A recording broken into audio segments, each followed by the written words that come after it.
Curt Cignetti, it's Bob Chesney. Now, the big thing is they have to secure him before Penn State does.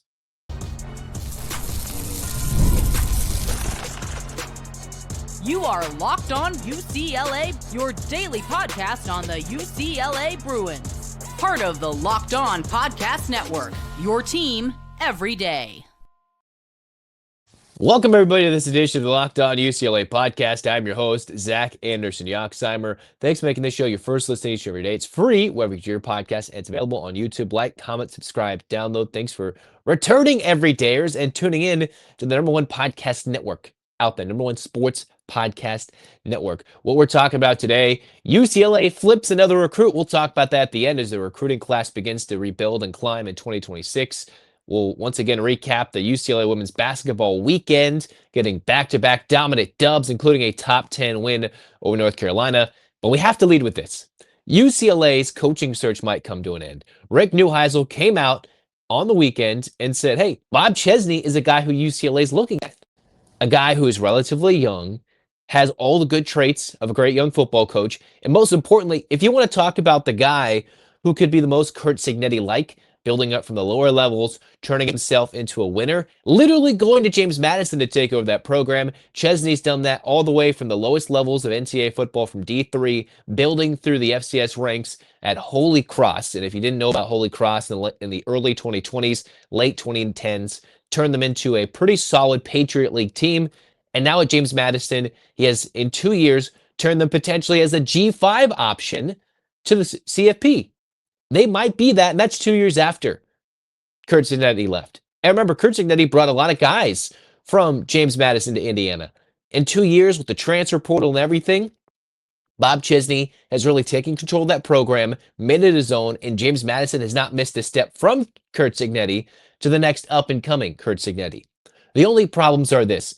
Penn State, they're probably missing out on some options. I think Mike Elko's been extended. You have other options that may or may not leave their respective spots. I'm not sure they're really in on Lane Kiffin. So they might go to the likes of a Bob Chesney. That's what Rick Neuheisel was saying over the weekend, that one, UCLA is looking at Bob Chesney. And if they do, he is a state of Pennsylvania guy where if he wants to stay home, Penn State comes calling and realizes there is a perfectly capable coach right there in their own backyard because they couldn't get Curt Cignetti. They can go get the next Curt Cignetti. Chesney is only 48. Right now, what he's been operating with James Madison, a one-loss team whose only loss was at Louisville, a game where James Madison was tied in the fourth quarter, and it took a sack fumble in the end zone for Louisville to take the lead in the fourth quarter. A game that James Madison led the majority and was tied and lost in the fourth quarter at Louisville, who for a while this year, the Cardinals, were competing in the CFP, competing for the ACC championship game, beat some top-tier ACC contenders. And James Madison had him on the ropes earlier this year with a two-quarterback system. A two-quarterback system that has not been employed, I think, at the college level since Sac State was running with their two QB system. Dual QBs. They have Matt Sluka, who went from Holy Cross to UNLV, redshirted, and went back to his college coach at Holy Cross with Chesney to now James Madison. And that's a guy, and that's a relationship that's flourishing. Dual threat quarterbacks. And if you're talking about big-name QBs who were having issues with the NIL and the transferring, well, Bob Chesney stood by his guy. He stood by his guy when Sluka was going through that whole ordeal with UNLV. And if you're a Chesney, you're going to have to debate if he can come to UCLA, if UCLA is able to secure this guy who is getting a big-time salary at James Madison, but is easily to poach off that and move to Westwood and play wherever UCLA is going to play next year. He can probably handle any potential drama if Nico is going to stay or if he's going to leave. Who might be that next quarterback? Maybe get the best out of a Luke Duncan if he's going to stay. Go find somebody in the portal. And Chesney has turned around teams that have been awful. Like the Patriot League, Holy Cross hadn't won that in 10 years. Had their first playoff win ever with Bob Chesney. Did it at the D2 level at Assumption College. Did it at the D3 level. Taking and turning around winning colleges where his first career earnings as a coach, $5,000 a year. All right. Chesney has that workmanlike ability to continue and battle and work hard and turn around programs that don't realize that they can be good and make them successful. Whereas he's also kind of young and hip. He's been on Wake Up Barstool. And I'm not trying to say like, all right, go watch Barstool or not, whatever. But not many college coaches are going out there and maintaining relationships, doing interviews. He's also done an interview with our own Locked On Sunbelt. So he's out there doing it with the media and has good relationships there. So you're like, okay, he's, if you want to say cheap, would be a lot cheaper than anybody else. Is probably the next big thing. I'm not saying he's going to be making $11.5 million in 2 years, but if UCLA wants to turn their program on a dime, with what Rick Neuheisel has said and reported, this is the top tier guy. And I remember hearing that UCLA, they're targeting a winner. Well, they're not going to go get maybe a Lane Kiffin type winner. It doesn't look like James Franklin is going to go be that winner at UCLA unless something goes drastically wrong with Virginia Tech, or maybe he pivots away from a potential opening at Florida State. UCLA wants that program building winner, not just the guy that's kind of won or maybe won and just in a flash in the pan, all of a sudden, all right, they won, they have big dollars, they're flashy, they're edgy. Bob Chesney isn't that. He's the guy that could come in, and if UCLA can make sure those negotiations go right, if that's where they're going to head, if this is where it's going, he could be the right guy. James Madison hasn't missed a step. And it's not because they're playing with Curt Cignetti's guys. That's not what's happening. It's because Chesney has built his own reputation in 2 years and almost brought them to a playoff. As James Madison has transitioned from D1 status, from FCS to FBS, James Madison, legit. And their only loss this year was to a decent to solid ACC opponent on the road where they led the majority of the game and battled deep into the fourth quarter. That's the type of guy UCLA could be going after. That's the type of guy UCLA needs. Someone young, while also wise and a lot of experience. He's bounced around in the right ways, not just, all right, I'm going to go to this program, go to this program. He's built it up. Literally D1, D2, FCS D1, FBS G5. And now to go to the Power 4, if UCLA, and these reports are correct, can get their hands in a negotiation deal with this guy, it should be made ASAP. ASAP. Because we know it's not going to be Tim Skipper. You could go talk about Sean Lewis of San Diego State, but I believe there's more of a track record here with Chesney. Despite only a couple of years at the FBS level, it looks sustainable. Listening to what he's been talking about at the Harbaugh Coaching Academy, about confidence breeding success and success breeding confidence, how it goes back and forth. This is a guy that could turn a UCLA team, whether he gets guys in the portal this offseason or not, into a respectable, competitive unit in 2026, regardless of who's there. And I think he's got a lot of relationships being in the Northeast. If he can start and put his foot down in the SoCal recruiting scene, that could be something that UCLA wants to be a part of. Now, the only question is, can they get him away from someone else? Is it another team? Is it another program? Is it somewhere else where you're like, okay, what's going to be the difference here? Well, we'll find out. But for UCLA, if they have a chance and it's a price point, make it happen. If it's a fit point, say, we're a sleeping giant. And UCLA is in their football program. Wherever they're going to play, however they recruit, whoever comes to the games, I think Chesney could be that guy. If what Rick Neuheisel was saying is true, what the other reports are saying is true, even the LA Times have been bold talking about this as well, this could be a realistic something. Now, you just got to solidify it and win the negotiating deal, because while Chesney could potentially be interviewing with UCLA, UCLA is also showcasing, hey, are we an athletic department running like a chicken with its head cut off, or are we actually operating with something that looks like a legitimate program building opportunity? And that's what UCLA has to provide to whoever might be the next coach. Next, we will talk UCLA women's basketball. Dominating wins over North Carolina and South Florida. But what was the real story? Who stood out? It wasn't Laura Betts. We'll tell you next on Locked On UCLA. The NBA is back, and there's no better place to get in on the action than with FanDuel, the official sports betting partner of the NBA. And even if you missed the start of the game or you want to ride that hot hand, FanDuel has live bets from everything from who will score next to fourth quarter comebacks. Plus, you can even combine your live bets into a same-game parlay for a shot at a bigger payout. It keeps every game more exciting, especially when your team's making that late push. If you're looking at the UCLA-Arizona game, basketball-wise, look at the numbers. I think it was 2.5 at one point, might have grown to 3.5. Well, the final was Arizona by 4. And you're like, I kind of saw that coming.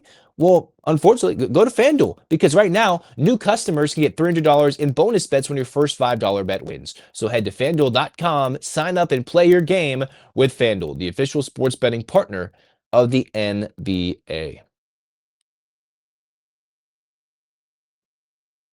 Cruising on here at Locked On UCLA, we're talking UCLA women's basketball. The women are dominant. They remain stuck in the third spot in the AP poll. While they did garner a first place vote, I'm not sure why they haven't moved up to number 2 overall. South Carolina was only okay in beating USC on the road, a USC team that was playing without Juju Watkins, obviously for the whole year. So let's talk about UCLA. First, they played Oklahoma in the week. I already discussed that. Pretty solid win, pulled away in what was a back and forth game.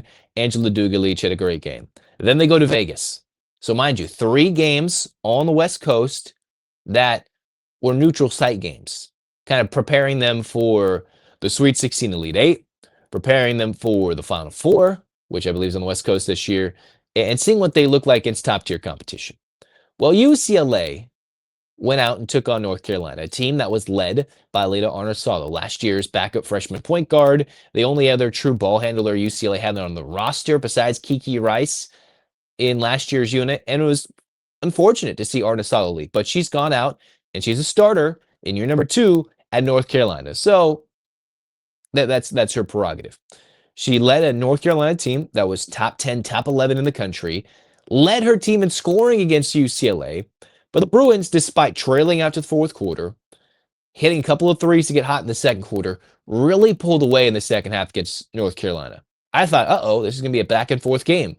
And truly, the second 20 minutes for the Bruins against the Tar Heels weren't that competitive. UCLA maintaining a 1-point edge into the break, outscored the Tar Heels by 11 in quarter number 3, outscored them by 6 in quarter number 4. And you saw it from a variety of ways. Kiki Rice, now that Charlize Ledger-Walker is a ball handler on the court with her at times, Kiki Rice can attack. In this game, double-double, 15 points, 10 rebounds. And while you can look at Lauren Betts, who had a great game, 20 points, 10 rebounds, 7 assists, flirting with a triple-double there, it's the ability for UCLA to stack up points in the paint, have some range from downtown, and the Bruins ended up winning this one 78-60.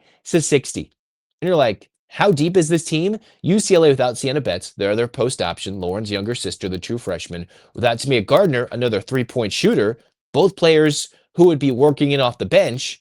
UCLA has 4 scores against North Carolina, that double figures. And again, Angela Dugalich, 14 points, 8 rebounds. Almost another double-double. After her outstanding effort to lead UCLA and beat Oklahoma on the Monday game, she comes out and puts out another workmanlike performance, not as dominant from 3, but better than 50% from the field, and is a stat stuffer in all the other stats. You bring in Gabriela Jaquez, who is shooting the lights out, 5 of 7 from the floor, 2 of 3 from downtown, 12 points, 8 rebounds, doing everything in 31 minutes plus. While this also helps with Lauren Betts not having to overplay 35, 36 minutes. She's playing 31 minutes and getting a double-double, almost having a triple-double. Lauren Betts plays 4 more minutes. She probably gets a triple-double in this game against a top 10 team.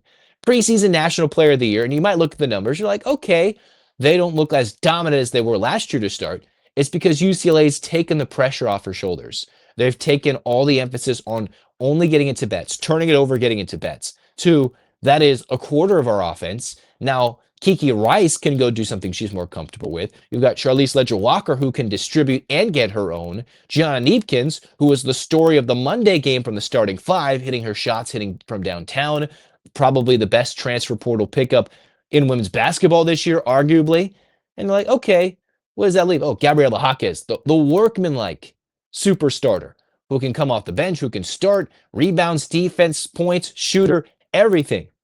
And, oh, by the way, UCLA is doing this without 2 of their better bench players right now. Dugalich, solid.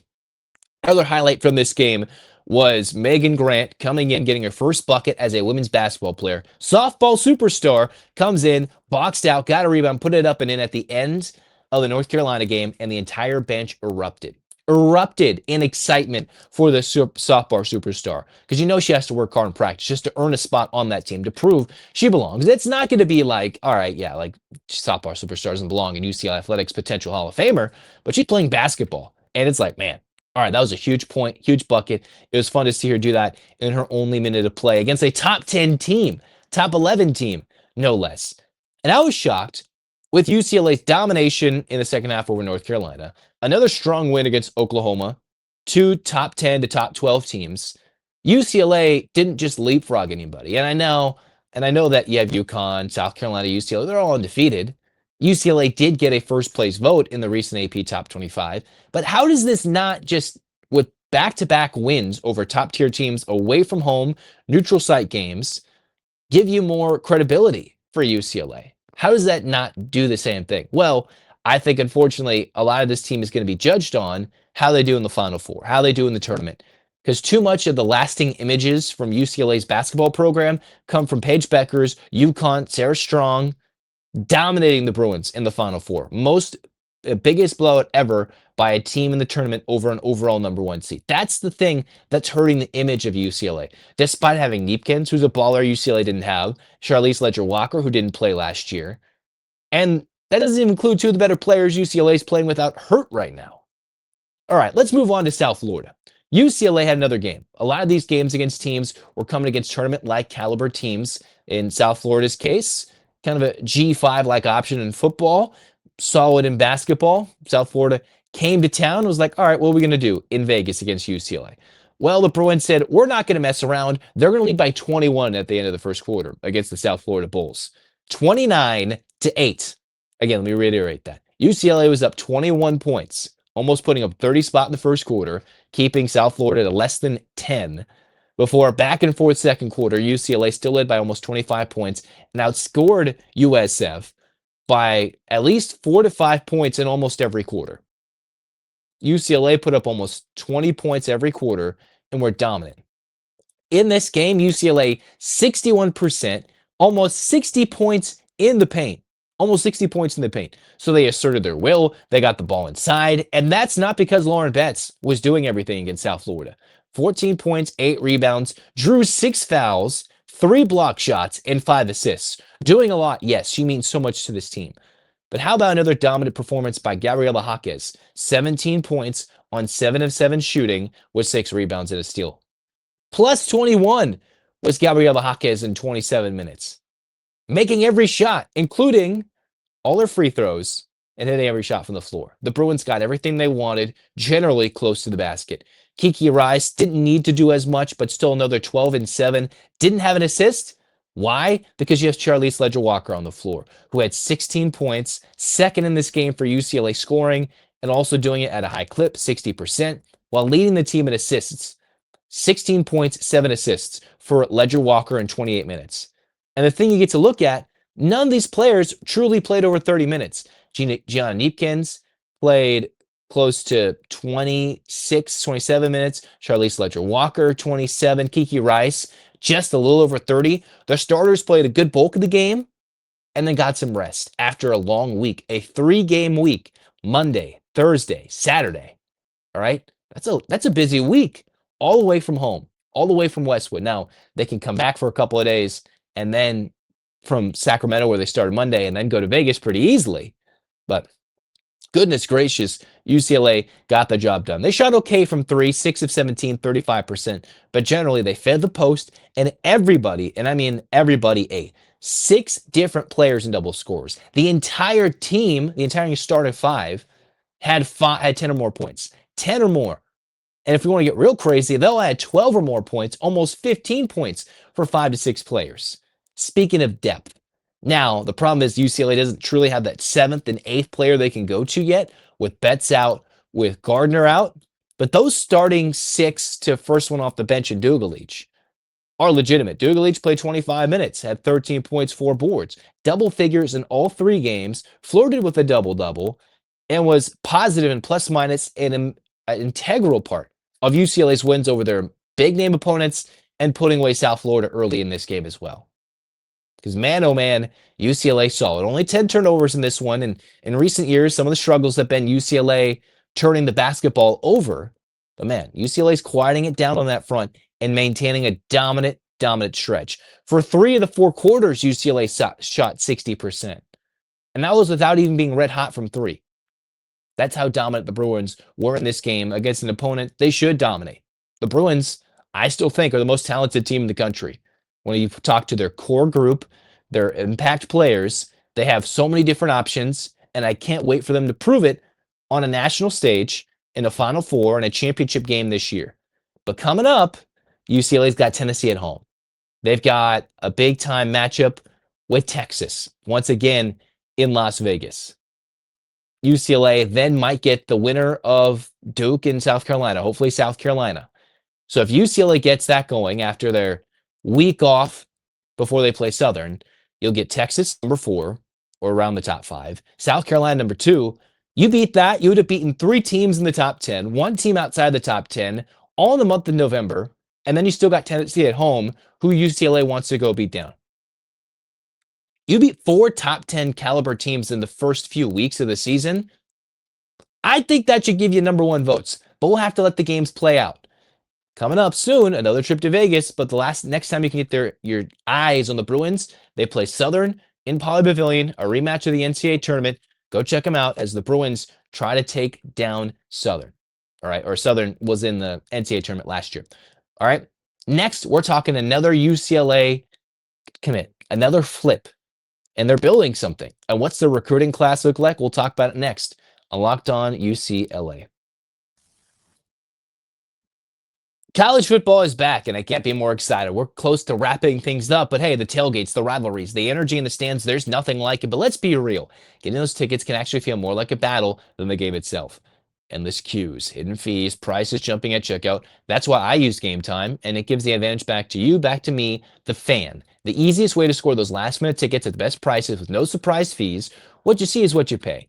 If you want to go check out a game, UCLA could potentially be playing their last game ever at the Rose Bowl when they take on Washington. Last home game of the year.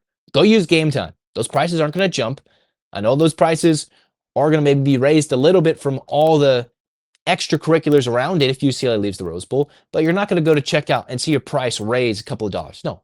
Game Time's going to show you where your viewing point is and say, hey, maybe even a zone deal with this going right now. So take the guesswork out of buying college football tickets with Game Time. Download the account, create an account, use the Game Time app, use the code LOCKEDONCollege for $20 off your first purchase. Terms apply. Again, the promo code LOCKEDONCOLLEGE,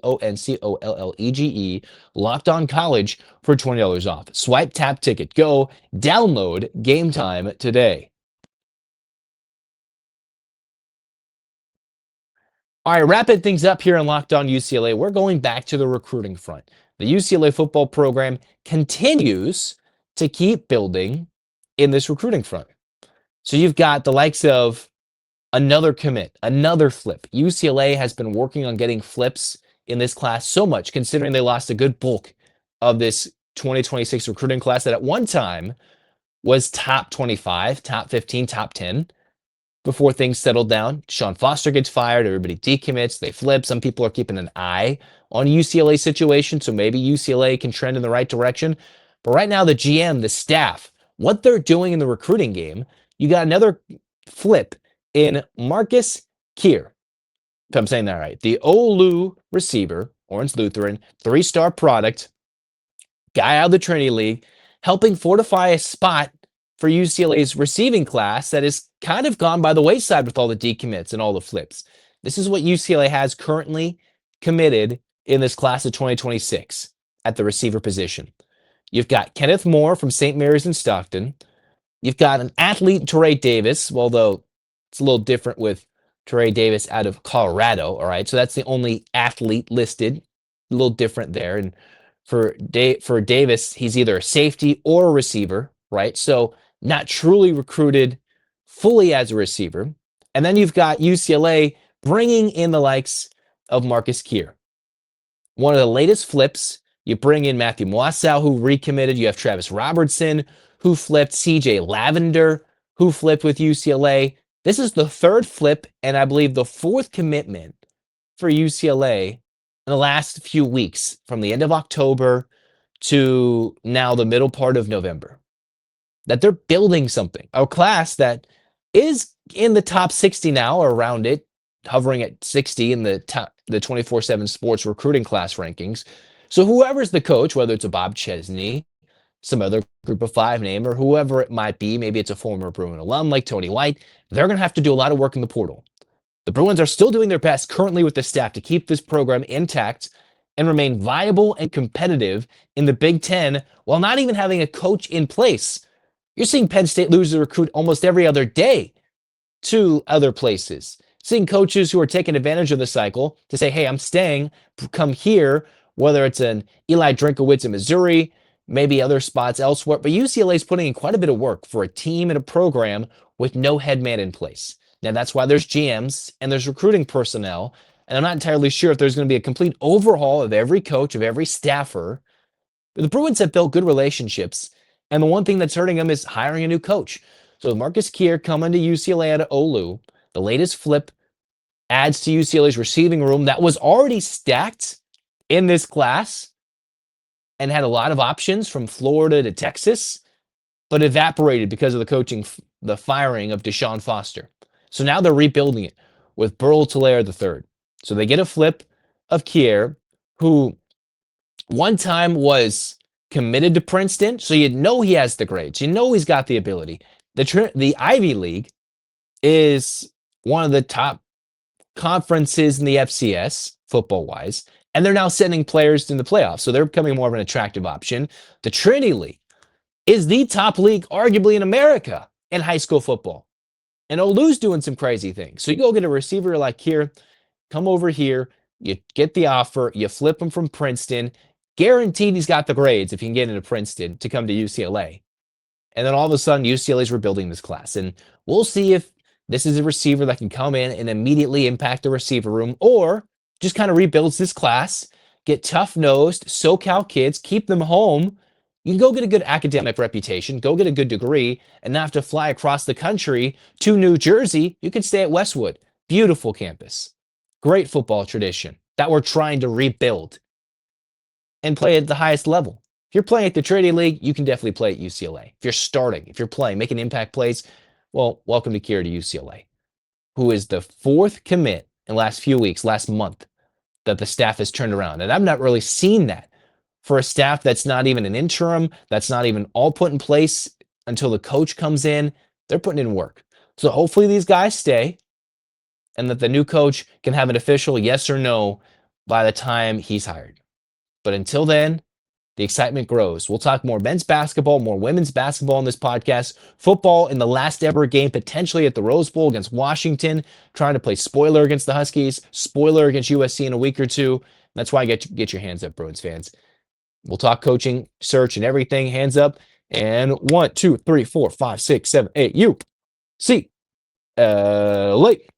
UCLA fight, fight, fight. This has been Locked On UCLA. Zach signing off. Go Bruins.